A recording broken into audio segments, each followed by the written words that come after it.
안녕하세요. 송은섭입니다. 기도와 응원해 주신 분께 감사합니다. 본 영상 설교는 새가족교회 주일 설교 메시지입니다. 교회 성도님들과 신앙생활의 새가족을 위한 쉬운 메시지를 전합니다. 새가족교회 주일 메시지 풍성한 삶의 기초를 중심으로 하나님 나라 복음의 메시지를 전하고 있습니다. 오늘 주일 메시지 하나님의 말씀은 마태복음 23장 11절에서 12절까지이며 설교 제목은 거꾸로 공동체입니다. 오늘 설교에 대한 궁금함, 기대감을 가지고 메시지로 함께 들어가 보겠습니다. 먼저 성경을 읽겠습니다. 새번역 성경으로 함께 읽어볼까요? 너희 가운데서 으뜸 가는 사람은 너희를 섬기는 사람이 되어야 한다. 자기를 높이는 사람은 낮아지고 자기를 낮추는 사람은 높아질 것이다. 여러분, 좋은 교회를 꿈꾸지 않습니까? 정말 좋은 교회가 되고 싶습니다. 지난주 우리는 한 몸의 지체로서 형제 자매를 어떻게 사랑해야 하는지 4가지 원칙을 나누었습니다. 희생하는 사랑, 진실한 사랑, 구체적인 사랑, 그리고 중심 있는 사랑이었습니다. 일주일간 삶 속에서 실천해 보시니까 어떻습니까?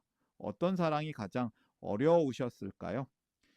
이처럼 개인적인 차원의 사랑은 신앙의 근간을 이루는 매우 중요한 가르침인 것이죠. 오늘은 그 논의를 한 걸음 더 확장하기를 원합니다.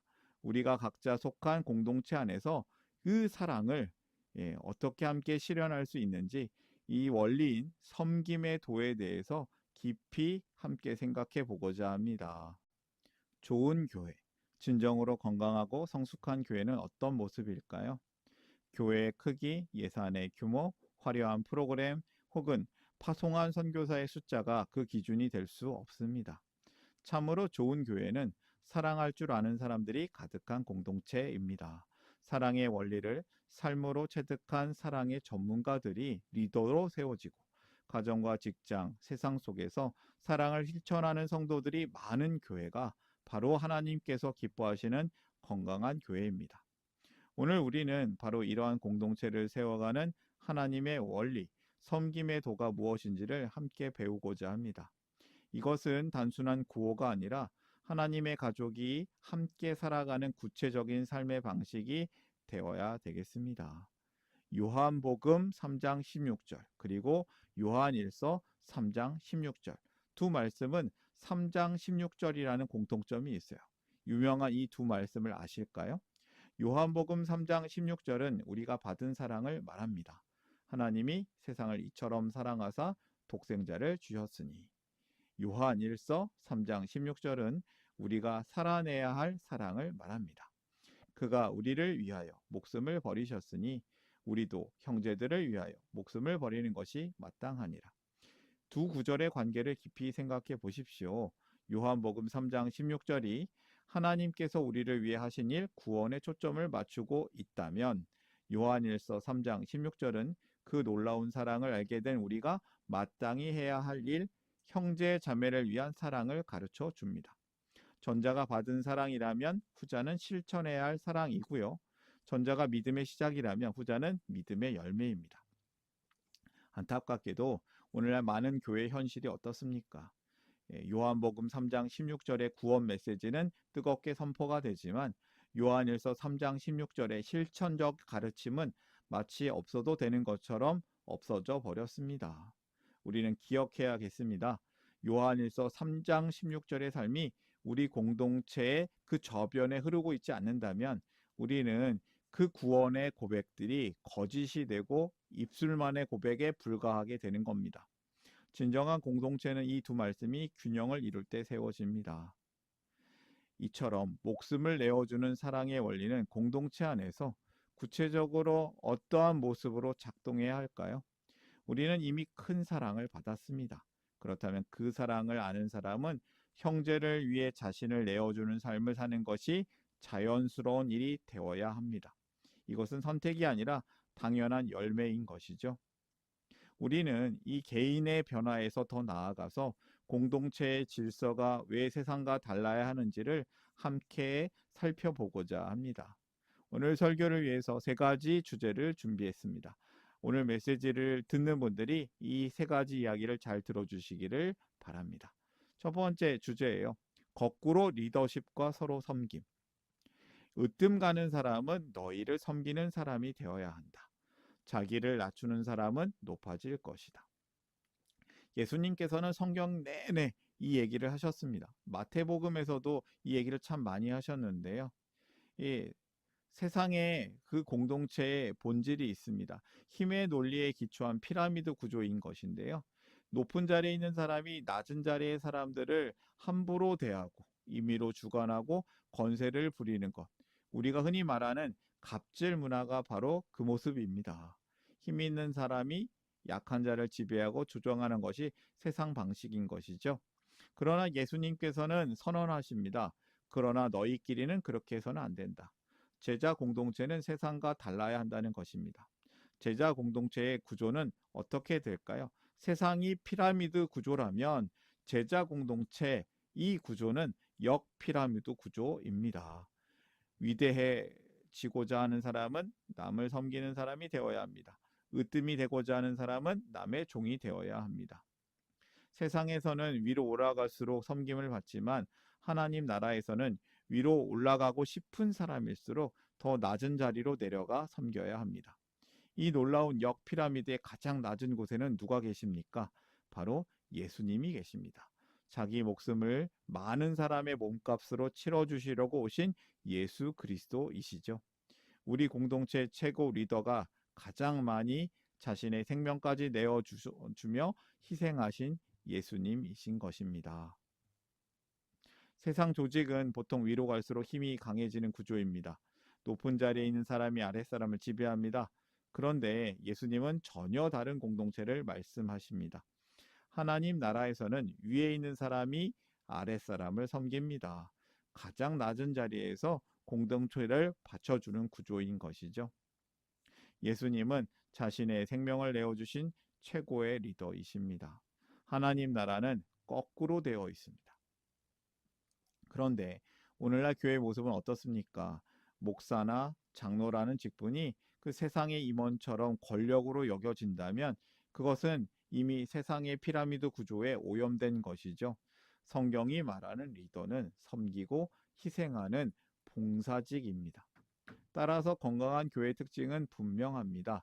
리더들이 더 낮은 자리에서 보이지 않게 섬기고 믿음이 어리거나 교회에 처음 온 사람들은 가장 따뜻한 섬김과 돌봄을 받는 곳, 바로 이러한 거꾸로 공동체의 모습이 드러나는 교회가 진정으로 건강한 공동체인 것입니다. 그래서 예수님은 말씀하십니다. 서로 순종하라고요. 에베소서 말씀, 마태복음 말씀을 보면 이렇게 얘기합니다. 그리스도를 두려운 마음으로 서로 순종하십시오. 그러므로 누구든지 이 어린이와 같이 자기를 낮추는 사람이 하늘나라에서는 가장 큰 사람이다. 리더는 섬기고 성도는 서로 존중합니다. 서로 낮아질 때 공동체는 건강해집니다. 두 번째 주제 이야기하겠습니다. 용서와 용납으로 세워지는 공동체 이야기입니다. 이 만 달란트 빚진 종의 비유를 통해서 용서의 원리를 가르쳐 주시는 예수님의 이야기로 이 이야기를 하려고 합니다. 공동체 안에는 갈등이 생길 수밖에 없습니다. 사람이 모인 곳이기 때문입니다. 그래서 반드시 필요한 것이 용서와 용납입니다. 예수님께서는 이 마태복음 18장 이야기에서 이 용서의 원리를 가르쳐 주시는데요. 1만 달란트 빚진 사람이 있습니다. 어마어마한 돈이에요. 한 사람이 15만 년 연봉을 모아야 하는 상상조차 할 수 없는 큰 금액입니다. 이는 우리가 하나님 앞에서 용서받은 죄의 무게가 얼마나 거대한지를 상징하는 것이죠. 우리는 모두 하나님께 1만 달란트를 탕감받은 사람들입니다. 그리고 이 사람은 100데나리온 빚진 자를 용서해 주지 않습니다. 3개월치 품삯에 해당되는 큰 돈이지만 1만 달란트에 비하면 아무것도 아닙니다. 이는 우리가 형제에게 받은 상처나 손해가 하나님께 받은 용서에 비하면 비교할 수 없이 작은 것임을 보여줍니다. 이 주인은 용서할 줄 모르는 종을 책망하며 말합니다. 내가 너를 불쌍히 여긴 것처럼 너도 내 동료를 불쌍히 여겼어야 할 것이 아니냐. 이 말씀은 우리가 다른 사람을 용서해야 하는 이유와 근거를 명확히 보여줍니다. 내가 먼저 그 엄청난 용서를 받았기 때문에 나 또한 다른 이를 용서하는 것이 마땅하다는 것이죠. 마태복음 18장에 나오는 비유에 나온 빚진 종은 엄청난 빚을 탕감받았습니다. 그것은 평생 갚을 수 없는 큰 빚이었습니다. 그런데 그는 자신에게 작은 빚을 진 사람을 용서하지 않았습니다. 참 자기중심적인 모습이죠. 우리는 하나님께 엄청난 죄를 이미 용서받은 사람들입니다. 그렇다면 형제가 우리에게 준 상처는 비교할 수 없이 작은 것이라고 생각해야겠습니다. 용서와 용납에는 작은 차이가 있습니다. 용서는 상대의 잘못을 내려놓는 것입니다. 상대를 위해서 하는 일이기도 하지만 동시에 나 자신을 미움의 감옥에서 풀어주는 일입니다. 용서하지 않으면 결국 내가 묶여 있는 것이죠. 용납은 조금 다릅니다. 용서는 잘못에 대한 것이고 용납은 서로 다른 점을 받아들이는 것입니다. 성격, 기질, 속도 방식이 다를 수 있습니다. 그것을 틀렸다고 단정하지 않고 받아들이는 것이 용납입니다. 다른 것은 틀린 것이 아닙니다. 우리는 모두 부족한 사람들이죠.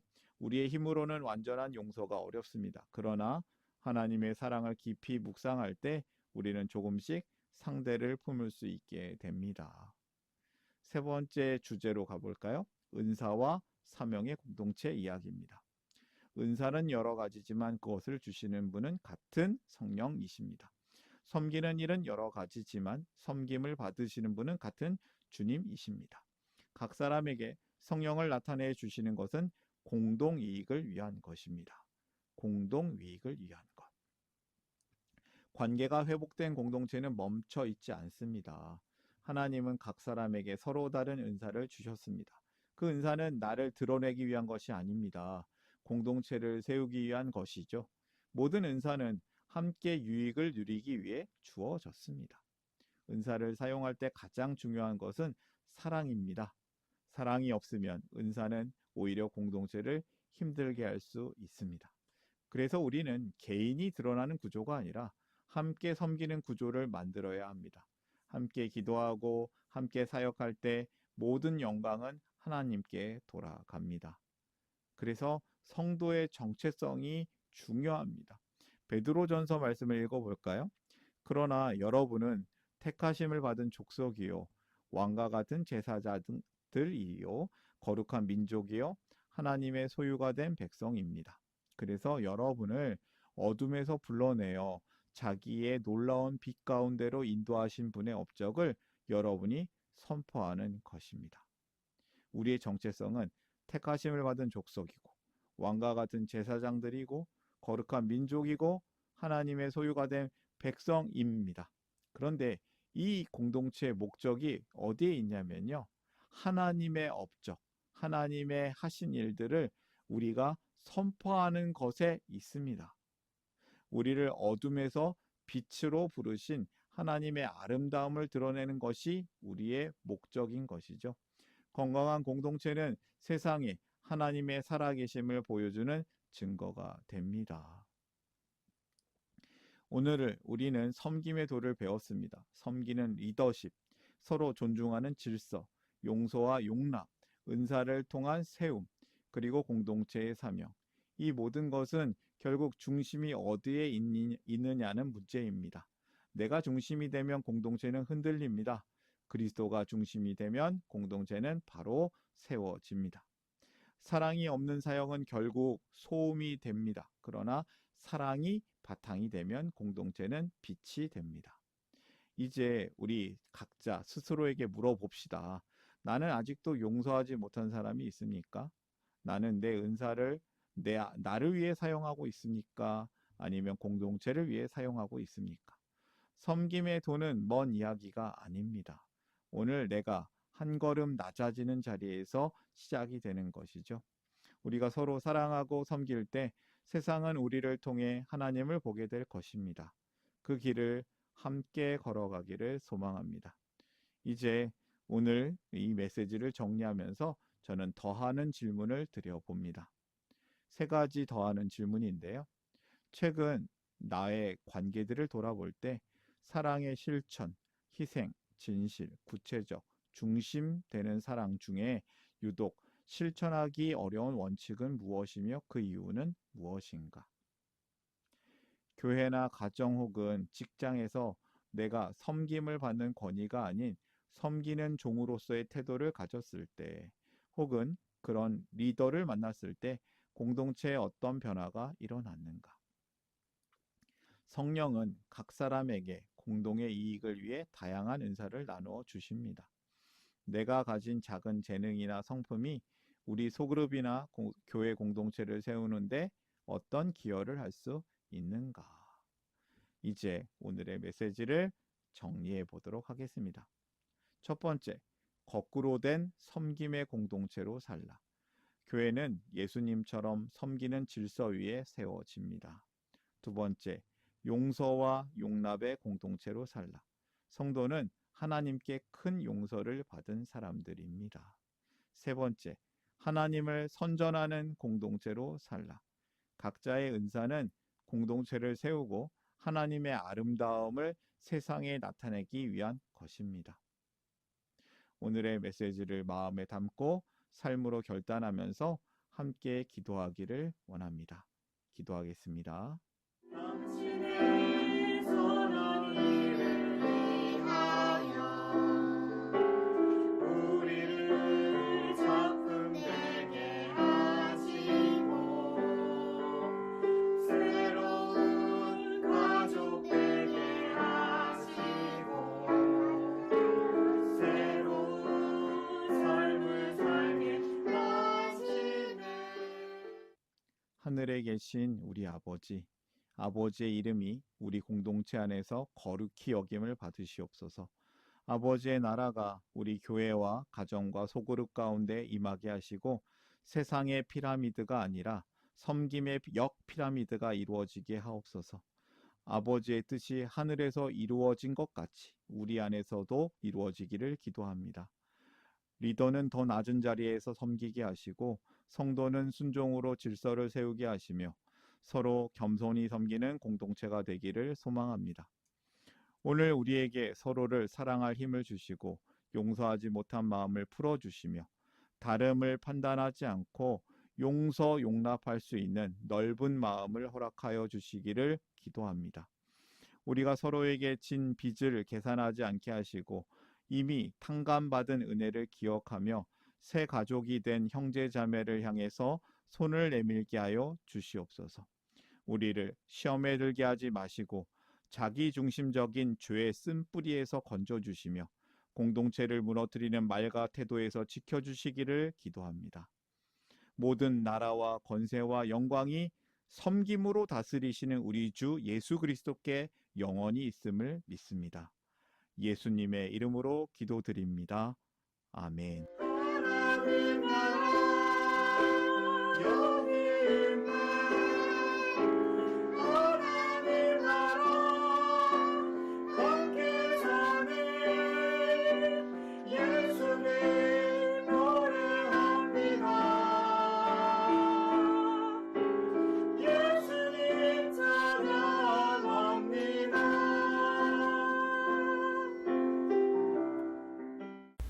샬롬, 송은섭입니다. 저를 통해 또는 누군가의 추천과 우연한 기회로 이 메시지를 보게 되신 분들께 감사합니다. 모든 성도님들은 하나님 나라의 새가족이십니다. 교회를 처음 나오신 분들만 새가족이 아니라 우리 모두가 새가족입니다. 왜냐하면 우리가 하나님 나라에서 새로운 관계가 된 새로운 가족 공동체이기 때문입니다. 본 설교는 새가족교회 공동체 새가족과 후원자를 위한 메시지이며 기독교를 잠시 떠났거나 새롭게 시작하시는 분들을 위한 쉬운 메시지이기도 합니다. 혹시 새가족교회의 가족, 새가족 또는 후원자가 되기를 원하시는 분들은 이메일로 카카오톡 아이디로 연락을 주시면 감사하겠습니다. 오늘의 메시지 하나님의 은혜가 넘치시기를 바랍니다. 사랑합니다. 축복합니다.